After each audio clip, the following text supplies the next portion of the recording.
قرآن کریم کا مقصد یہ کریم پہ قرآن کریم جب آپ کے پاس نہ رسول اللہ صلی اللہ علیہ وسلم کی کوئی حدیث ہے، نہ قرآن کی کوئی آیت ہے، نہ صحابہ کی کسی صحابی کا قول ہے، قرآن کریم کامل ہے، اس میں نقصان نہیں ہے۔ اس کے برعکس آپ کے لیکن آپ اسی قرآن کریم کو آپ مانتے ہیں جو ابھی موجود ہے؟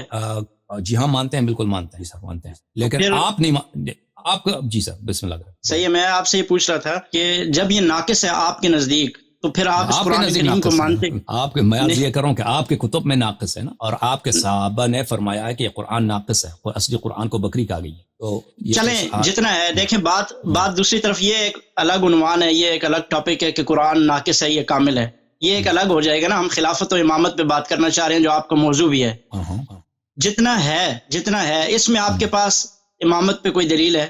بہت زیادہ دلیل ہے، بہت زیادہ دلیل۔ کیا دلیل ہے؟ قرآن کریم میں کہاں ہے کہ ہمارا جو ائمہ ہیں یہی ائمہ ہیں؟ بسم اللہ الرحمن الرحیم، انما یرید اللہ لیذهب عنکم الرجس اہل البیت ویطہرکم تطہیرا۔ اللہ تعالیٰ نے ارادہ کیا ہے، یہ اللہ تعالیٰ کا ارادہ ہے کہ اللہ تعالیٰ خود آپ اہل بیت علیہ السلام سے، اور صرف آپ اہل بیت علیہ السلام سے، انما حصر کے لیے آپ سے ہر قسم کے رجس دور کرے گا اور آپ کو پاک و پاکیزہ بنائے گا۔ تو اللہ تعالیٰ نے جس بات کا ارادہ کیا ہے، اللہ تعالیٰ جس بات کا ارادہ کیا، اللہ تعالیٰ اس کو کامل کر دے گا، ٹھیک ہے، اور اللہ تعالیٰ اس کو کامل کر دے گا۔ اللہ تعالیٰ کو روکنے والا کوئی نہیں ہے اس کے ارادے کے سامنے۔ تو اللہ تعالیٰ نے جب خود اللہ تعالیٰ نے فرمایا ہے کہ میں نے اس بات کی ذمہ داری قبول کی ہے کہ میں اہل بیت علیہ السلام کو ہر قسم کی گناہ سے، ہر قسم کی رجس سے، ہر قسم کی برائی، چاہے وہ برائی شرع میں ہو یا برائی عرف میں ہو، ظاہری ہو یا باطنی ہو، میں اس سے ان کو دور کروں گا اور ان کو پاک و پاکیزہ بناؤں گا ہر قسم کی برائی سے۔ تو اہل بیت علیہ الصلوۃ مطہر پاک ہیں ہر برائی سے، ہر گناہ سے، ہر خطا سے پاک۔ اور اگر کوئی شخص دنیا میں آپ کو ملے نا تو اس کی ہر بات صحیح ہے، وہ ہر برائی سے مبرہ ہے، اس کا ہر فعل صحیح ہے، وہ جب آپ کو کسی بات کی دعوت دے گا تو حق بات کی دعوت دے گا، باطل کی نہیں دے گا، بدعت کی نہیں دے گا۔ یہ تو دیکھیں نا، اس کا مطلب یہ ہے کہ وہ کبھی آپ کو گمراہ نہیں کرے گا، اس کی جب تک آپ اطاعت کریں گے، جب تک اس کی اتباع کریں گے، وہ کبھی کسی، چاہے وہ عقیدے میں ہو یا احکام میں، دنیائی مسائل میں ہو یا عبادی مسائل میں ہو، نسک میں ہو، جس بات میں بھی آپ اس کی اتباع کریں یا علمی مسائل میں اس کی بات کو مانیں گے، وہ آپ ثواب پہ رہیں گے، آپ راہ حق پہ رہیں گے۔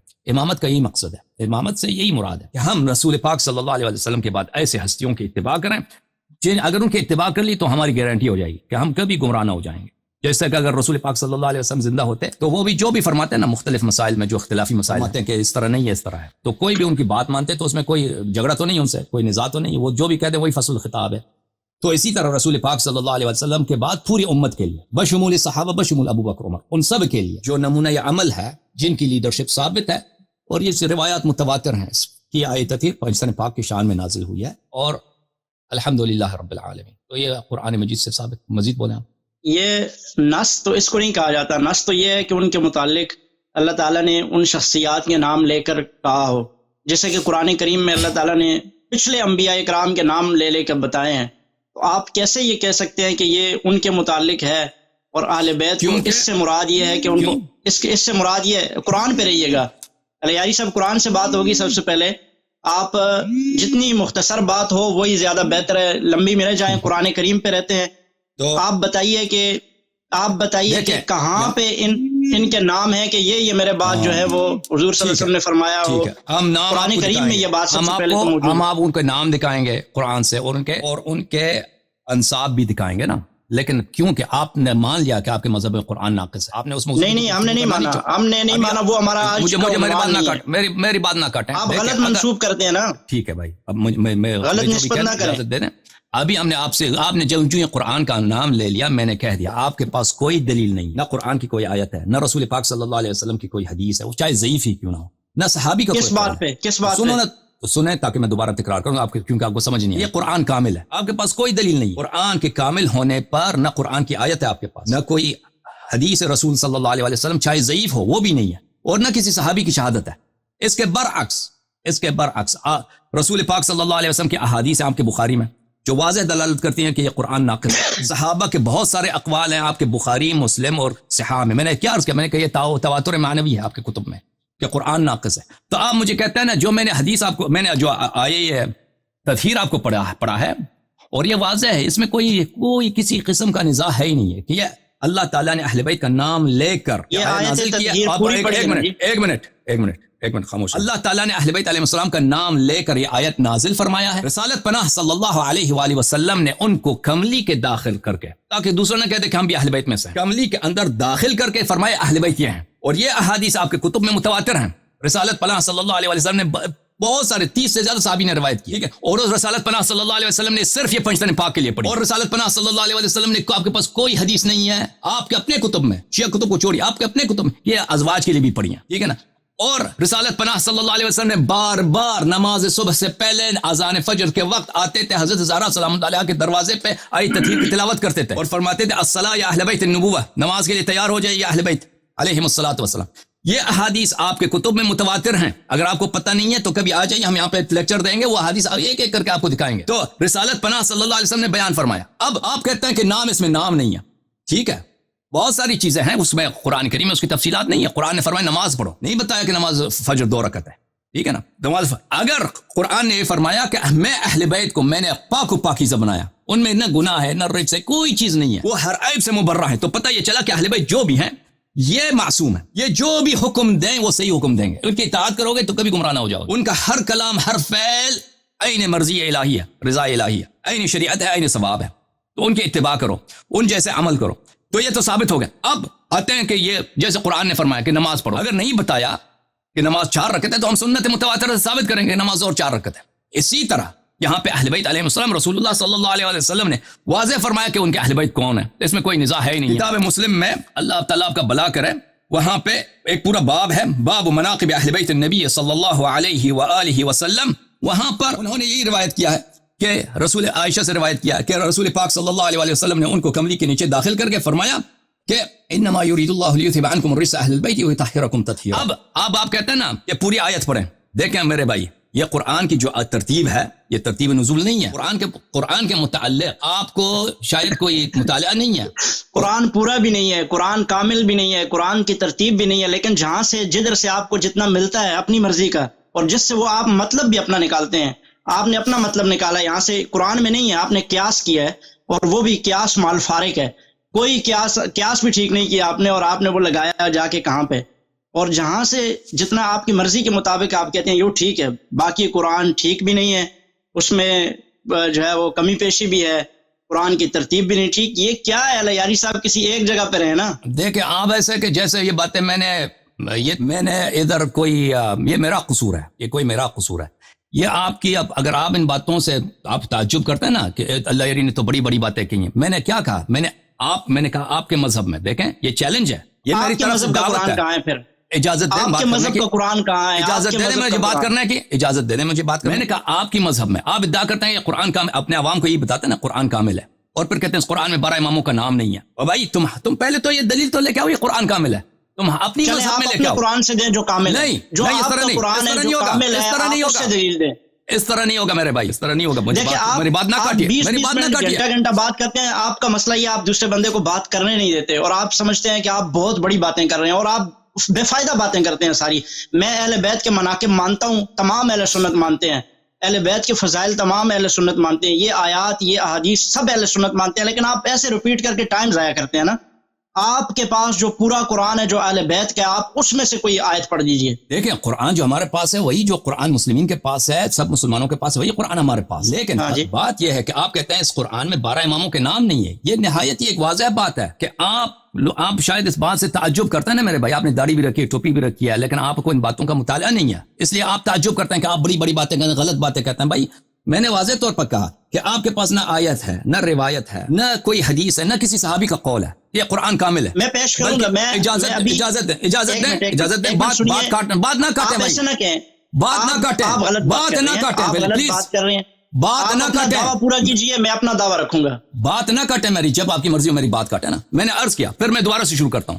نہیں میں کب بولوں پھر, آپ مجھے بتائیں جب میری بات ختم ہو تو کہہ دینا, جب کہ آپ کی بات ختم ہوئی تو میں ختم نہیں ہوتی نا, آپ کی باتیں تو بے فائدہ باتیں آپ کرتے ہیں.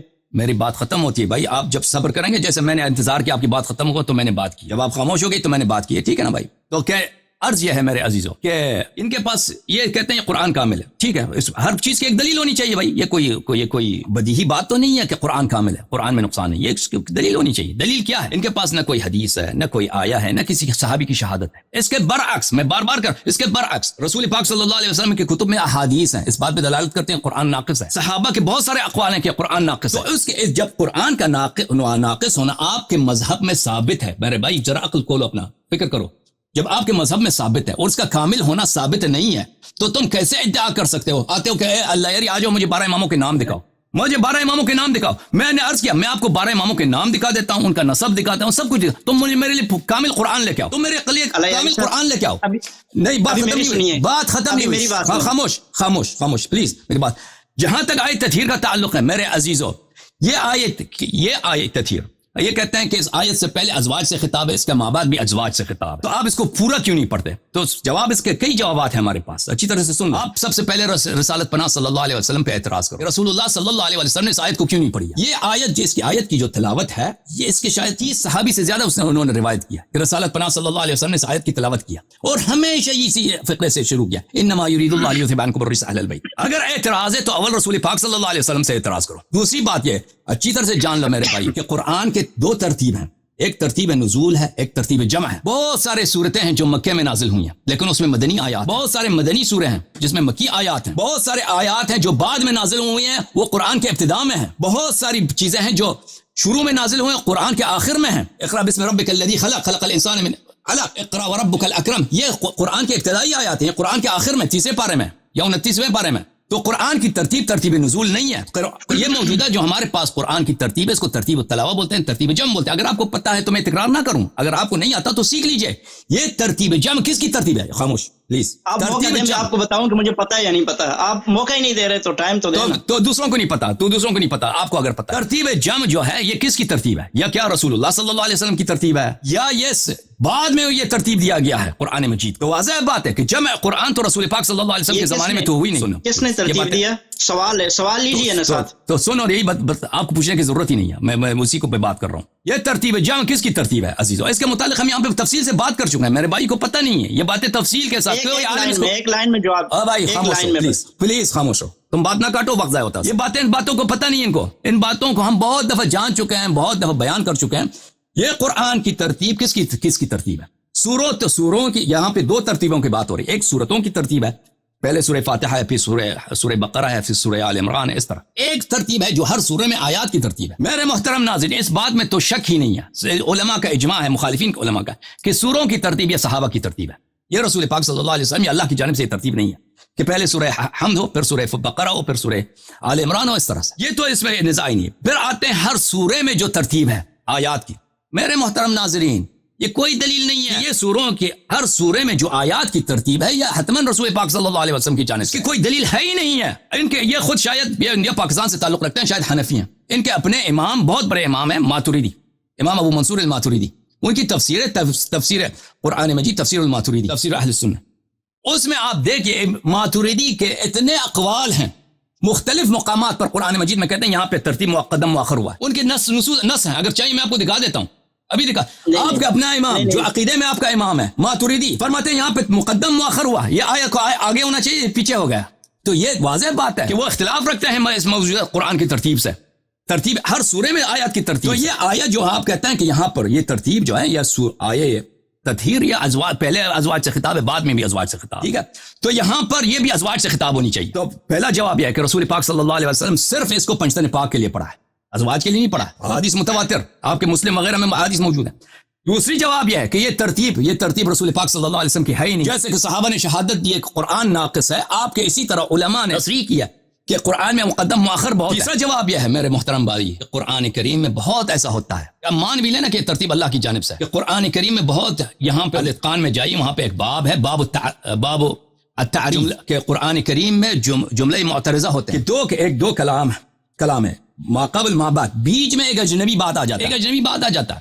قرآن کریم میں اس طرح بہت ہے کہ ایک کلام پیچھے ایک کلام آگے, دونوں میں اتصال جاری ہے. اگر ان دونوں کو قطع کر کے, ان دونوں کو کاٹ کر کے بیچ میں ایک اجنبی کلام ڈال دیا کسی مناسبت کی وجہ سے, اس طرح قرآن کریم میں بہت ہے. اب اگر آپ یہ بھی مان بھی لینا کہ یہ ترتیب اللہ کی جانب سے، اس سے ثابت نہیں ہوتا کہ یہ بیچ والا حصہ یہ خطاب اہل بیت اطہار علیہ السلام سے نہیں ہے. اور قرآن کریم میں اس طرح بہت ہے کہ ایک ہی آیا میں صدر آیا کسی سے خطاب ہے، ذیل آیا کسی اور سے خطاب ہے. اس طرح یہ جو آپ یہ بچگانہ دلیل آپ کے مولوی آپ کو خطبہ مساجد میں آپ کو سناتے ہیں نا، اس کے ردود ہمارے پاس ایک نہیں، کئی مختلف مراحل پر کئی مختلف جہاد سے ہیں.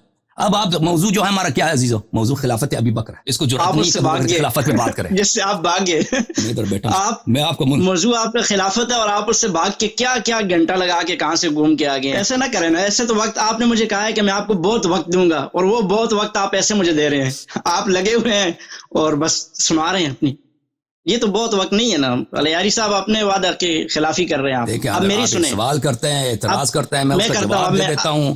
آپ کہتے ہیں آپ کی باتیں میں نے سن لی. جواب دوں یا نہ دوں؟ بھائی جواب دوں تو پھر اعتراض نہ کرو کہ جواب کیوں دے رہے ہیں. نہیں، میں نے تو ابھی سوال کیا ہی کچھ نہیں ہے نا. ابھی تو آپ سوال تو ابھی ہوگا آپ کا. میں نے صرف یہ کہا کہ آپ بتائیں امامت خلافت کے بارے میں آپ کا کیا عقیدہ ہے. آپ نے بتا دیا جو قرآن میں بالکل کہیں بھی نہیں ہے، اور نہ آپ نے ابھی تک بتایا. اب میری سنیے. میں نے کہا کہ نہیں ہے. جو ہے کیوں جھوٹ بولتے ہو؟ میں نے کہا کہ نہیں ہے قرآن. میں نے کہا میں نے آیت تطہیر پڑھا ہے، میں نے آیت تطہیر پڑھا ہے، استدلال بھی کیا ہے. میں نے بھی استدلال کیا ہے. پڑھوں گا میں بھی اللہ خلافت پہ آیت. پر یہ جھوٹ نہ بولو کہ اللہ یاری نے کہا کہ قرآن میں نہیں ہے. کیوں جھوٹ بولتے ہو داڑھی رکھ کے؟ لیکن آپ دکھایا نہیں تو نہیں ہے نا. ہوتا تو آپ دکھاتے. آپ بھائی میں نے آیت تطہیر پڑھا ہے، استدلال بھی کی ہے. تم کہہ دو کہ تمہارا استدلال باطل ہے. تم یہ نہ کہو کہ اللہ یہ کہہ رہا ہے کہ قرآن میں نہیں ہے. تم نے تو یہ کہا بھی کہ اللہ نے کہا کہ قرآن میں نہیں ہے. آپ نے کیا کہا کہ وہ ہوتا ہے، وہ اس قرآن میں شاید ہے کہ جو وہ کھا گئی ہے بکری، وہ والے قرآن میں ہے. آپ نے کہا 12 اماموں کے نام دکھاؤ. ایک مسئلہ ہے امامت خلافت قرآن میں دکھاؤ، یہ ایک سوال ہے. ایک مسئلہ ہے کہ ان کا نام دکھاؤ. یہ دو مختلف سوالات ہیں. آپ نے مجھ سے امامت اور خلافت کا پوچھا ہے، 12 اماموں کا نام پوچھا ہے. کس کا پوچھا آپ نے؟ آپ نے کہا کہ وہ قرآن جو ہے وہ ناقص ہے. اگر کامل ہوتا تو اس کا مخالف مفہوم کیا ہے کہ کامل ہوتا تو ان میں نام ہوتا. دوبارہ سمجھا دوں؟ یہ ناقص ہے. دوبارہ سمجھا دوں؟ سمجھ گیا.